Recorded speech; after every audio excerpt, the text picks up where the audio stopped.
হলুদের গুঁড়া দিচ্ছি, মরিচের গুঁড়া দিচ্ছি, রসুন দিছি, পেঁয়াজ দিছি, আল্লাহর রহমতে সবই দিছি। শুটকিটা পরে দিব। এই যে বলকানো গরম পানি দিয়ে দিলাম।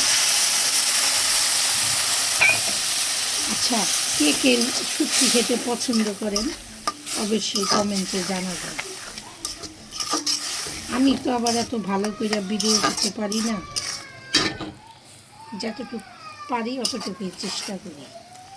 যে মশলাটা আপনি যত ভালো করে কষাবেন, আপনার তরকারিটা খেতে অনেক আপারা ভাইয়েরা, আমার প্রবাসী ভাইয়েরা যারা বিদেশে থাকে, আমার ভাইয়েরা যত সুন্দর করে মশলাটা কষাবেন খেতেও ভালো হবে। এই লবণ দিতে ভুলে গেছি।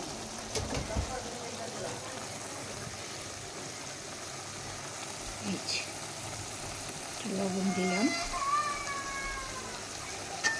দেখি কেমন। এই যে আমাদের শুটকি।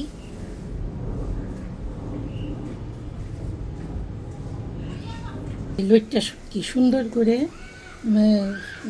ভেজে গরম পানি দিয়ে ধুয়ে ঝরা দিয়ে রাখছি। দেখেন অনেক সুন্দর করে ধুইছি। এই যে কাঁচামরিচটা নামানোর আগে দিব।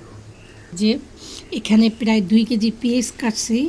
এখন তো পেঁয়াজের দাম কম, একটু ব্লেন্ডার করে রেখে দিব, যে কয়দিন খাওয়া যায়। আমি আবার ওই তরকারি রান্নায় বাটা পেঁয়াজ ব্যবহার করি, অনেক ভালো হয়, ঝোলটা খুব ঘন হয়।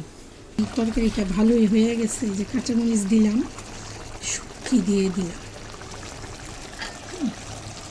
শুটকিটা সুন্দর করে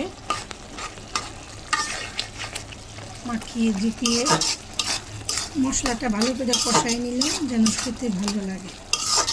আর কি বলবো, খেতে সবাই পছন্দ করে, কম বেশি সবাই এই লইট্টা শুটকি ভুনাটা।